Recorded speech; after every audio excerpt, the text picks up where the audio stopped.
Bonjour à tous, donc nous revoici pour une petite vidéo sur une arcane majeure que je vais vous présenter et que je vais vous donner aussi quelques interprétations que vous pourrez en faire. Pour rappel, je m'appelle Nadia Loriga, pardon. Je suis une passionnée de tarot et donc je vous propose des vidéos autour du tarot. Le vendredi des tirages des énergies du week-end et le mercredi ben voilà, là en ce moment nous faisons je vous montre les arcanes majeures et je vous donne quelques interprétations et on va passer à l'arcane 13 qui n'a pas de nom, hein, vous le voyez, elle n'a pas de nom, contrairement, alors, attendez, je vous montre par exemple la prochaine. Habituellement on met le nom, hein, de l'arcane sur la carte. Là, il n'y en a pas. Alors, il y a des jeux où l'arcane, c'est écrit la mort. Mais bon, on peut supposer qu'au Moyen-Âge, la mort, en plus, il y avait beaucoup de personnification de la mort, hein, dans le Moyen-Âge. On a l'exemple de l'Ankou, la mort chez les Bretons, hein, c'est un personnage mythique, mythologique, qui existe et qui vient chercher bah, les morts. Donc c'est la mort, c'est la... Excusez-moi, j'ai des cheveux un peu qui partent en bordel. Euh, c'est la mort qui vient chercher bah, ceux qui partent, ceux qui viennent de partir, les âmes de ceux qui partent. Donc voilà, hein, on a supposé que ce personnage faisait un peu peur aux gens qui utilisaient le tarot de Marseille. Et donc à un moment donné, effectivement, ça c'est un vieux jeu, un facsimilé du tarot madonnier qui date du XVIIIe siècle. Ben, le nom n'y est pas. Mais on a d'autres jeux plus anciens sur lesquels la mort était écrite. C'était écrit. Donc cette carte s'appelle bien la mort. Mais on a gardé ce truc de l'appeler soit l'arcane 13, parce que c'est la 13, c'est le numéro 13. En plus, c'est le chiffre porte-malheur chez nous, hein, j'allais dire en Europe, mais bon, en Italie, par exemple, c'est pas du tout le 13 hein, qui porte malheur, c'est le 17. Bon. Pourquoi? On ne sait pas. En tout cas, nous, en France, le 13 porte malheur. Bon, vous connaissez l'histoire, hein, ils étaient 13 à table lors de la scène avec Jésus, et puis bah, du coup, après, il y en a un qui est mort, c'est Jésus. Donc, c'est pour ça que nous, on considère que le 13 porte malheur. En Italie, pourquoi c'est le 17, je ne sais pas, mais par exemple, il y a des pays, je crois que c'est au Japon, le 4, c'est le porte malheur, parce que c'est un chiffre associé à la mort. Bref. Il me semble que c'est le 4, mais je suis pas sûre et certaine, hein. Je voudrais pas dire de conneries, mais il y a un chiffre comme ça qui porte malheur aussi. Et on l'utilise pas, enfin, on n'aime pas trop ce chiffre. Et ben là, nous, c'est le 13, et effectivement, on a collé la mort sur le 13, ce qui porte malheur. Donc c'est une carte, du coup, on l'appelle soit l'arcane 13, soit l'arcane sans nom. Euh, donc les gens ont beaucoup peur, hein, de cette carte. Je vous montre d'autres tarots de Marseille avec la mort. Alors, on voit que la plupart ont la mort qui est tournée vers là. D'accord? Celle-ci, elle est tournée dans l'autre sens. Dans le tarot Meunier, Kevin propose deux morts, une dans ce sens, l'autre dans l'autre sens. Donc c'est exactement la même carte, mais sauf qu'elle est inversée. Parce que bah, dans certains jeux, la mort était tournée dans ce sens. Donc soit vers le passé, soit vers l'avenir. Soit vers le passé, soit vers l'avenir, parce que moi mon écran est inversé, donc j'ai l'impression que le passé est par là, mais en fait non, c'est l'avenir. Bref, donc soit vers le passé, soit vers l'avenir. Donc selon comment votre mort va être positionnée dans votre jeu à vous, eh bien, elle est soit tournée vers le passé et c'est le passé qu'elle coupe, soit elle est tournée vers l'avenir et c'est l'avenir qu'elle coupe. Donc toutes les notions qu'il y aura derrière vont être peut-être un peu différentes en fonction de quel côté est tournée votre mort. Et puis si vous avez des jeux où ils vous proposent, en tout cas le tarot Meunier le propose, bah, vous choisissez la carte qui vous plaît le plus, et puis tout simplement. Mais bon, au-delà de cette inversion qui est faite, on a quand même tout à fait la même chose, hein. Donc ce personnage qui est très squelettique, alors qui peut être un squelette ou pas, mais qui peut être aussi très décharné, qui a un Alors, lui, il lui manque pas son pied. Lui non plus, mais lui si. Alors, voilà. Hop là. Là, vous voyez que il y a un pied ici, mais là, il n'y est pas. Là, non plus, il n'y est pas. Bon, sur celui-ci, le personnage a ses deux pieds. Sur celui-ci aussi, le personnage a ses deux pieds. Mais celui-ci est bleu. Hein, et là, c'est pareil. Alors là, il se confond avec le vert du sol. Mais comme là, hein, mais on voit qu'ici, il est bleu, alors que là, bon, il n'est pas censé être bleu. Bref, il y a quand même cette notion de se couper le pied ou se faire mal à la jambe. Ou, enfin, voilà. Après, bon, évidemment, ils ont une faux. Il y a plein d'herbes autour d'eux. Hein, c'est le cas dans tous les jeux. Tous les jeux. Il y a plein d'herbes donc on voit que le terrain est fertile. Et puis il y a les deux têtes là qui sont autour de la faux hein, à chaque fois. Des têtes couronnées, hein, on le voit sur les anciens jeux aussi. Hein, ce sont des têtes, attendez, ouais, ouais, des têtes couronnées euh, ou pas. Enfin voilà, il y en a une pas couronnée, une couronnée, un homme, une femme. Oups là. Et puis, il y a donc des têtes coupées, mais il y a aussi des bras, des mains, etc. coupés, des os qui traînent là, sur le sol. Bref, il y a vraiment, hein, on est autour de la mort. On est d'accord, hein, si ça parle quand même un peu. Mais bon, on va en parler des interprétations un peu plus tard. Pour ce qui concerne Oswald Wirth, lui, il a fait un squelette. Hein. Là, on n'est plus sur... On ne peut pas imaginer que c'est juste un personnage décharné. Non, on est sur un squelette. Pardon. Mais il a quand même sa faux. Il y a les pieds et les mains coupés partout, là. Le côté luxuriant de la Terre aussi. Et puis, les deux personnages, hein, qui sont exactement les mêmes que dans les anciens jeux de tarot aussi. Hein. Un homme couronné et une femme non couronnée. Donc il a respecté assez, outre le fait qu'il a vraiment fait un squelette, il a respecté assez le tarot de Marseille. Par contre, avec le Rider-Waite-Smith, là on est sur autre chose. Hein. On n'a vraiment plus rien à voir. Waite a vraiment fait une mort tout à fait différente. Il ne l'a pas du tout envisagé comme une mort. Il l'a envisagé comme une renaissance. Alors je vous explique un peu pourquoi. Donc on a cette symbolique assez classique hein, de la mort sur son cheval, avec son drapeau noir. Alors, il n'a pas de faux. Non. Mais les gens autour de lui sont là en train de le prier pour ne pas le prendre, pour ne pas les prendre. Mais on y passera tous. Donc, les bons dieux, enfin les bons dieux, les hommes d'église, qui sont censés être très pieux, machin, bah, ils mourront aussi. Les jeunes, les enfants ou les rois et les reines, enfin qu'on soit riche ou qu'on soit pauvre, je cherche, oui, il y a une couronne qui traîne par là, là. Il a perdu sa couronne, mais voilà. Donc qu'on soit riche ou qu'on soit pauvre, qu'on soit un enfant, qu'on soit un vieux, qu'on soit... On est tous assujettis à la mort, et quand la mort vient nous chercher, elle vient nous chercher, point barre. C'est pas parce que vous êtes riche que vous allez échapper à la mort. Donc déjà, ça vient dire ça. Ça vient dire que un être humain est un être humain, quel qu'il soit.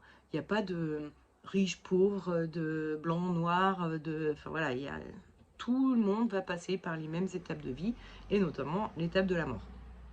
Et puis, il y a ce paysage là derrière, où on voit clairement deux espèces de tours, au travers desquelles, enfin entre lesquelles est en train le soleil se lève en fait, on est sur une aurore. Donc avec puis bon là ça c'est une rose, c'est un symbole très euh, bah, lié aux sociétés initiatiques.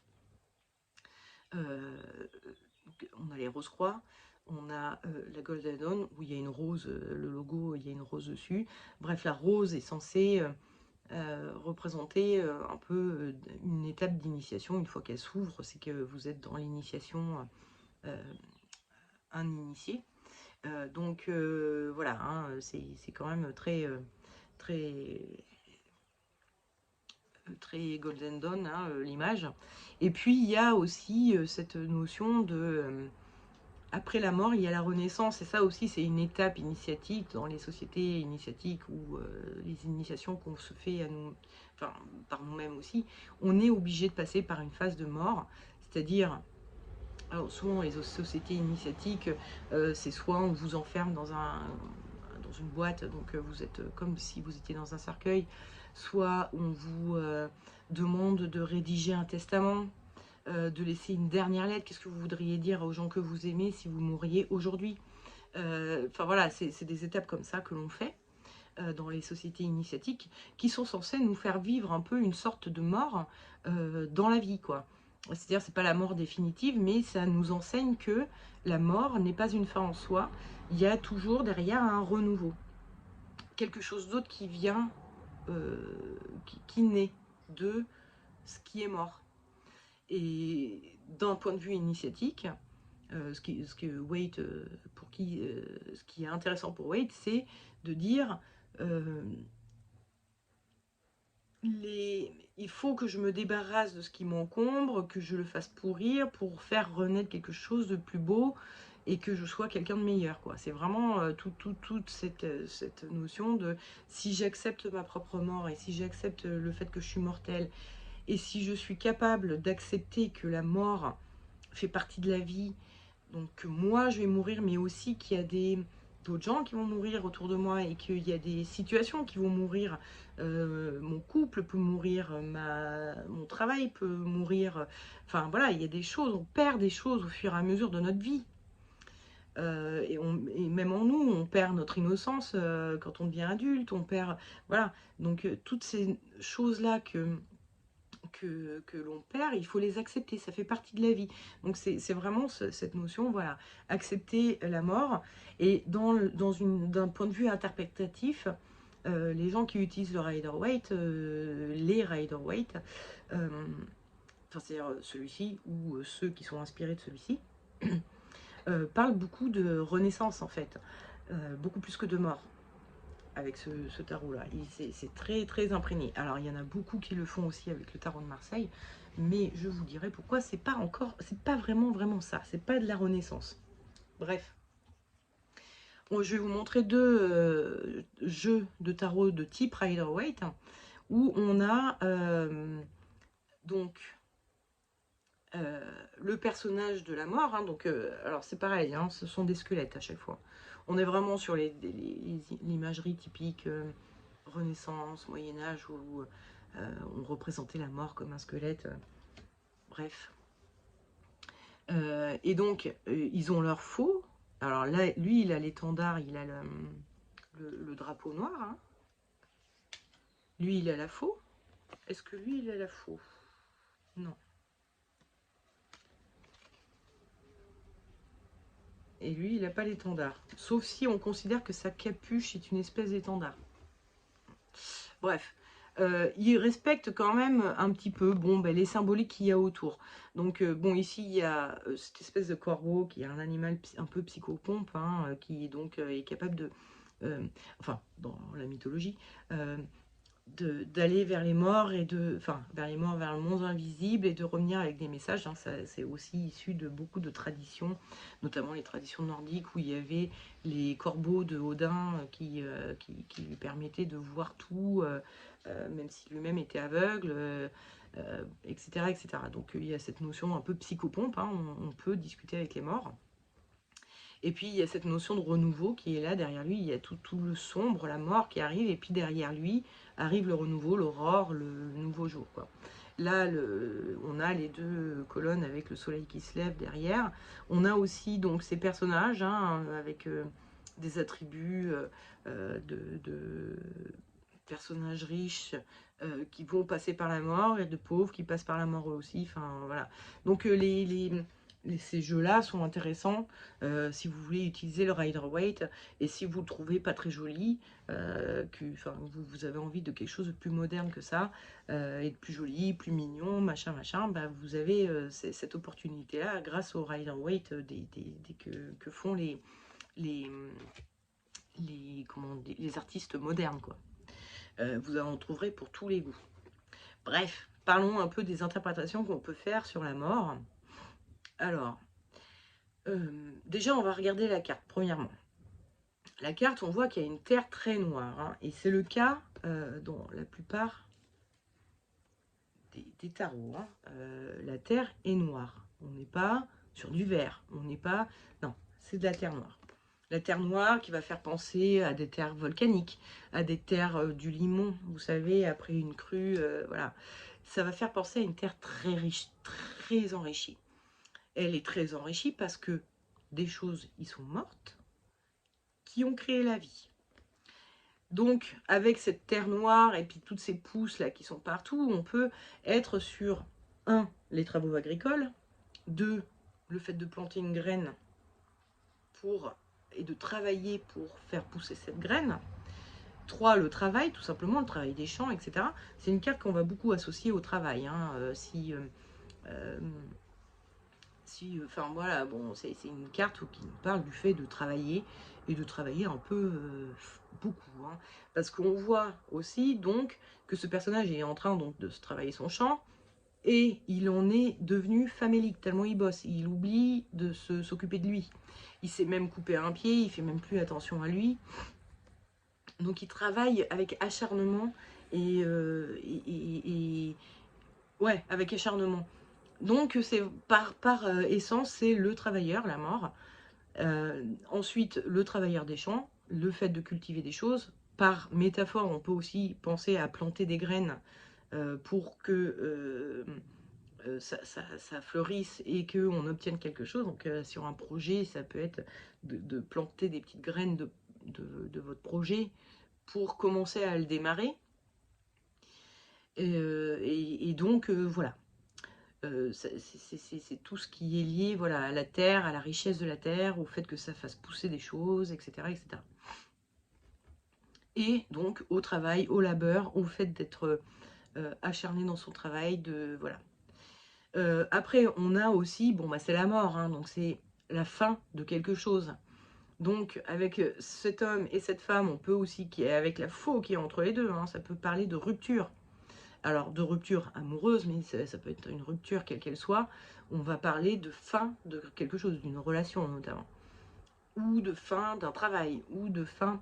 Et alors on ne parle pas du côté renouveau, parce qu'on est sur la fin.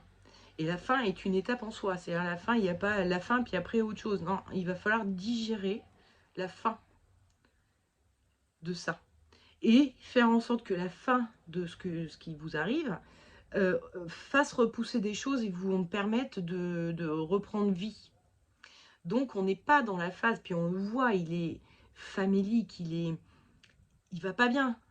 Donc il est encore dans l'épreuve, il est encore dans ce qui est dur. Il n'est pas dans le renouveau, il n'est pas dans, oui, derrière le soleil reviendra. Il n'y est pas encore, lui. Il est vraiment dans, là en ce moment, il y a un truc qui se finit, c'est dur, c'est éprouvant. Et puis, ben, j'en vois pas la fin pour l'instant. Pour l'instant, je suis encore dans ça. Je suis encore dans ce truc éprouvant. Je ne suis pas encore dans, ça y est, le renouveau arrive, je commence à reprendre vie, etc.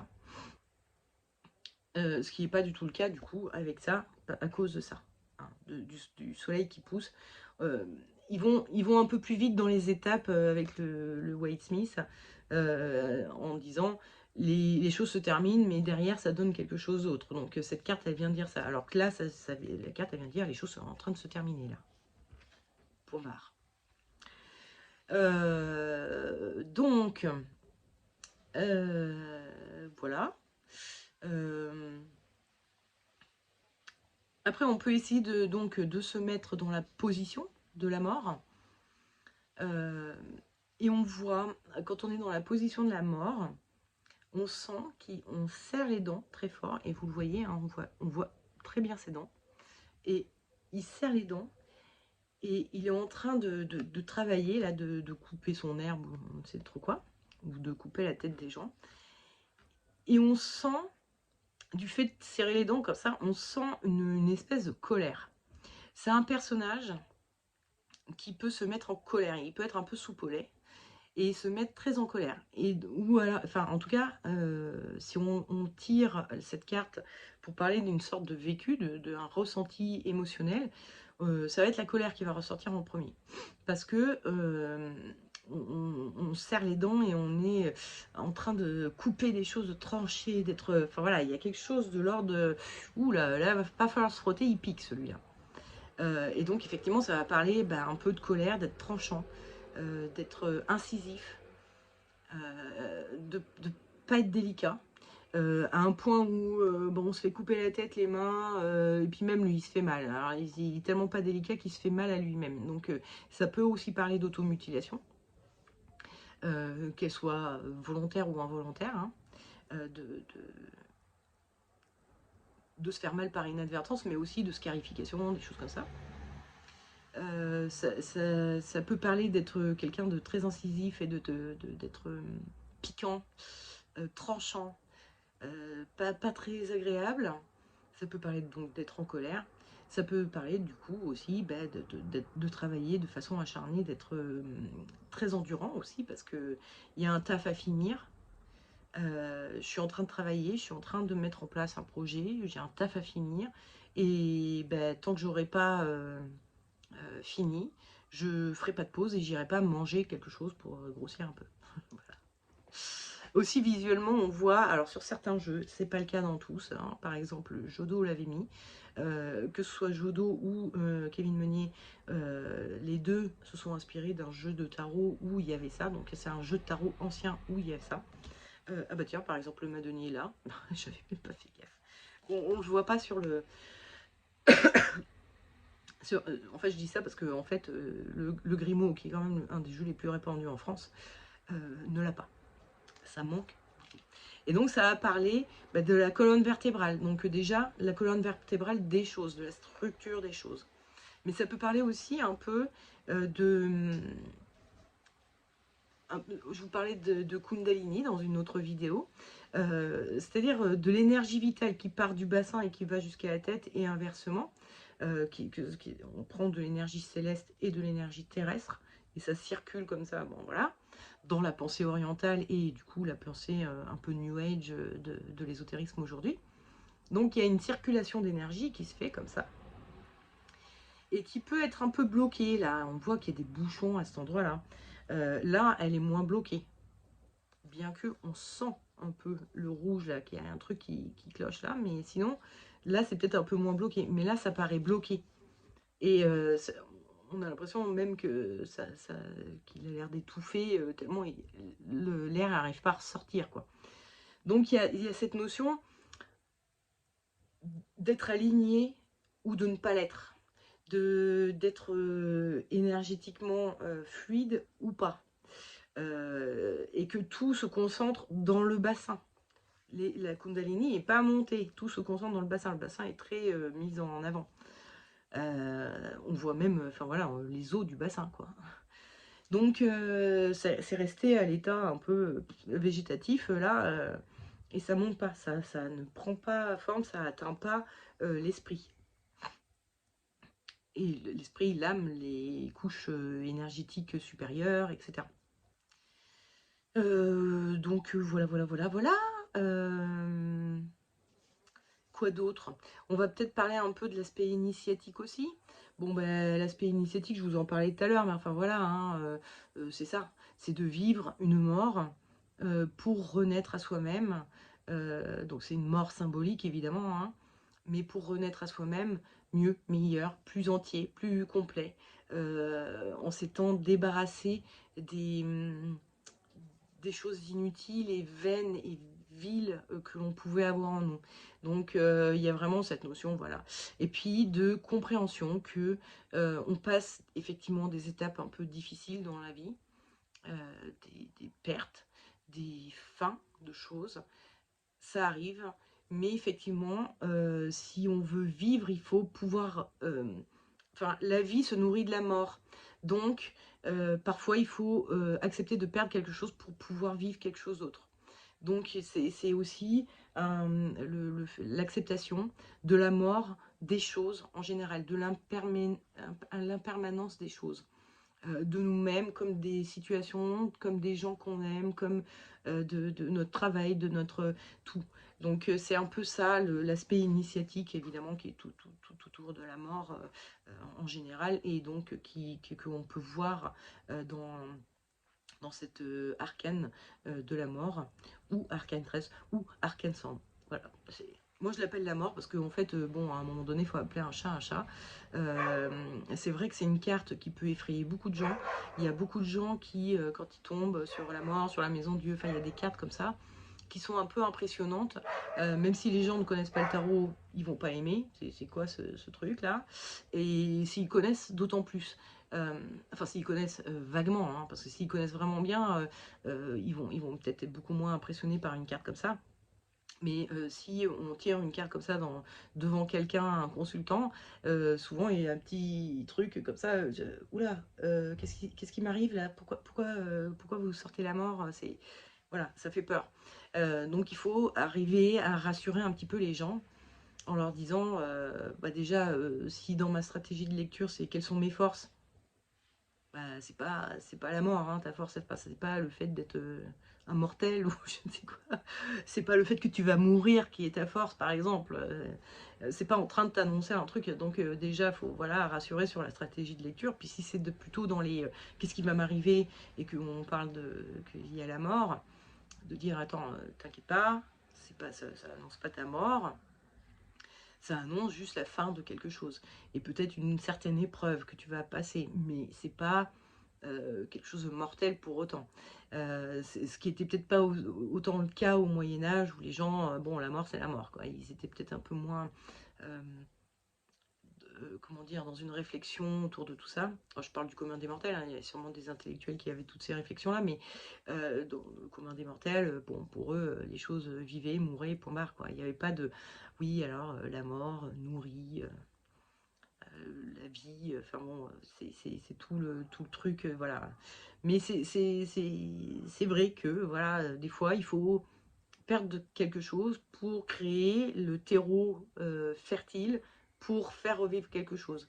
Donc, c'est une bonne carte, la mort, c'est une bonne carte. Puis elle a des aspects positifs, hein, faut pas oublier ce côté endurant, travailleur, bosseur, le fait que c'est un cultivateur, donc ça veut dire qu'il est en train de semer des choses qui vont lui rapporter, hein. Plus tard, il aura de quoi bouffer, il sera riche de richesse, riche d'abondance, quoi. Il aura l'abondance. Donc il l'a déjà, hein. On voit qu'il travaille depuis longtemps parce qu'il y a des trucs qui poussent partout, donc il a déjà la richesse. Donc elle a plein d'aspects positifs, la mort. Elle a des aspects négatifs, mais elle a aussi des aspects positifs. Donc ne vous inquiétez pas si vous tirez la mort, tout va bien, ça peut être positif. Et si c'est négatif, c'est pas forcément... voilà, hein, moi personnellement, je n'annonce pas la mort des gens. C'est pas déjà, c'est parce que moi, ma pratique, c'est de la pratique de... on va dire que ça se rapprocherait plus du coaching que de la voyance, hein. Donc voilà, déjà, aucun intérêt pour moi d'annoncer l'avenir des gens et de leur dire qu'ils vont mourir ou je sais pas quoi. Mais même en voyance, ça va pas forcément annoncer la mort. Donc ne vous inquiétez pas. Il y a quand même assez peu de voyants. Ça existe, hein, mais il y en a quand même assez peu qui parlent de ça. Par, comment dire, respect pour la personne, quoi. C'est pas la peine de faire flipper les gens, en vrai. Donc, on va plutôt... enfin, voilà, c'est des choses qu'on voit assez difficilement déjà, la mort, ou ce genre de choses. Et puis ceux qui y arrivent, beaucoup se taisent et ne disent rien pour ne pas faire flipper inutilement et puis laisser les gens vivre leur vie avec le plus de joie possible, sans avoir ce sentiment d'avoir une épée de Damoclès au-dessus de la tête. Donc voilà. Mais bon, effectivement, ça peut quand même annoncer des morts, mais bon, faut vraiment que vous posiez la question de qu'est-ce qui va arriver à mon papy qui est en phase terminale de cancer, quoi. Et là, vous tirez à la mort, bon, ça voudrait peut-être dire il va mourir. Mais bon, en même temps, vous le saviez déjà, j'imagine, hein, que vous doutiez, enfin, vous n'aviez pas grand espoir quand les médecins vous disent ah bah là, on peut plus rien faire, vous avez assez peu d'espoir pour qu'ils survivent, quoi. Donc voilà, c'est juste une enfin, une situation dans laquelle vous pourriez avoir, voilà, que ça annonce vraiment une mort de quelqu'un. Mais enfin bon, a priori, Ça va plutôt parler de toutes les autres choses dont je vous ai parlé. C'est plutôt la fin de quelque chose que la mort, en fait. La mort physique de quelqu'un. Voilà. Bon, enfin bon, en tout cas, n'ayez pas peur de la mort. La carte. N'ayez pas peur de la mort tout court non plus, d'ailleurs. C'est pas... Enfin bon, bref, on va pas débattre sur le sujet, mais bon. Faut pas avoir peur de la mort, ça fait partie de la vie. Faut l'accepter, elle fait partie de nous. Mais bon, sur ces bonnes paroles, je vous souhaite une bonne fin de semaine. Et puis je vous dis à vendredi pour le tirage des énergies du week-end, si j'en fais un cette semaine. Et puis à la semaine prochaine pour la prochaine carte qui sera donc Tempérance. Voilà. Des bisous, bye bye, ciao!